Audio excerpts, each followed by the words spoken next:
అందరికీ నమస్కారం అండి. రత్నభాస్కర్ సాంగ్స్ ఛానల్కి స్వాగతం పలుకుతున్నాను. మీకు నేను చెప్పేది బాగుంటే కనుక నచ్చితే కనుక లైక్ చేసి సబ్స్క్రైబ్ చేయండి. Thank you. ఇప్పుడు ఏంటంటే అందరికీ తెలుసు కదా, చాచా నెహ్రూ అందరికీ తెలుసు కదా. చాచా నెహ్రూ ఆయనకి పిల్లలంటే చాలా ఇష్టం. ఆయన యొక్క కుమార్తె ఇందిరాగాంధీ. ఆవిడ ఇందిరా ప్రియదర్శిని. ఆవిడ అసలు పేరు ఇందిరా ప్రియదర్శిని.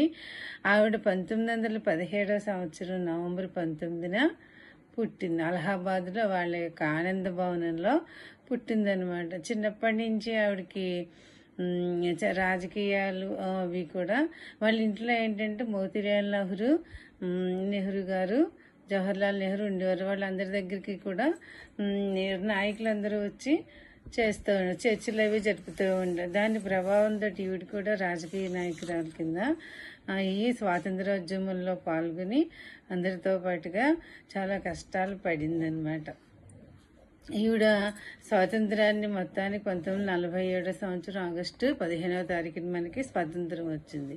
ఆ స్వాతంత్రం వచ్చాక మొదటి ప్రధాని నెహ్రూ గారు అయ్యారు. ఆ తర్వాత ఇందిరాగాంధీ మొదటి మహిళా ప్రధానిగా మన దేశాన్ని పరిపాలించింది. ఈవిడ చాలా చాలా స్ట్రాంగ్ అనమాట. ఈవిడ అందరూ కూడా ఐరన్ ఉమెన్ అంటారు. అంటే ఉక్కు వనిత, ఉక్కు మహిళ.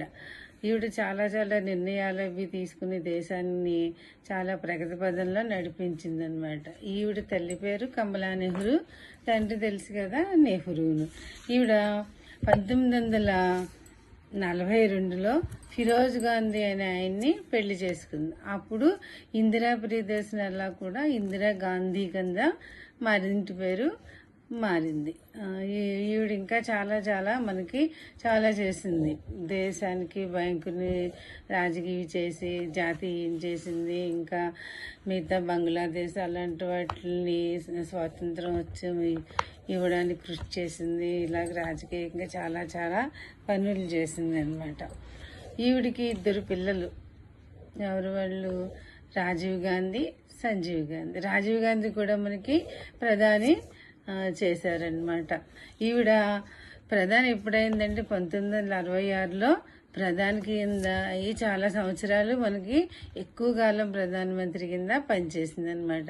ఈవిడికి 1971లో అవార్డు వచ్చింది. ఏ అవార్డు అంటే భారతరత్న అవార్డు. చాలా చాలా మంచిది, అసలు చాలా గౌరవప్రదమైనటువంటి అవార్డు. భారతరత్న అవార్డుని ఆవిడకి వచ్చిందనమాట. ఈ విధంగా ఆవిడ దేశ అభివృద్ధి కోసం అది చాలా పాటుపడింది.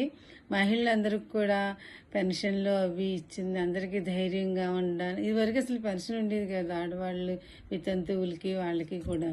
భర్త ఉద్యోగం చేస్తే ఆయనతోటి పోయేది, ఇంకా వాళ్ళకి ఏం ఉండేది కాదనమాట. అప్పుడు ఈవిడ కృషి చేసి ఆవిడ అందరికీ కూడా పెన్షన్ వచ్చేటట్టు వాళ్ళ కాళ్ళ మీద వాళ్ళు బతికేటట్టుగా చేసింది. ఆవిడ ఇంకా చాలా చాలా మంచి పనులు చేసింది. తర్వాత ఏమోను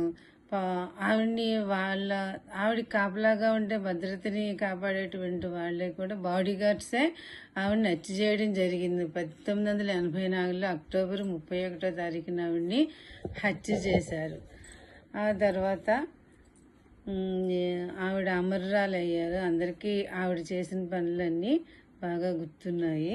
ఈ విధంగా దేశాన్ని ఎన్నో కష్టాల నుంచి గట్టెక్కించి ఆవిడ మన దేశాన్ని, భారతదేశాన్ని విశ్వంలో, ప్రపంచంలో ఒక దేశం కింద నిలబెట్టింది. ఆవిడకి మన యొక్క కృతజ్ఞత. Thank you.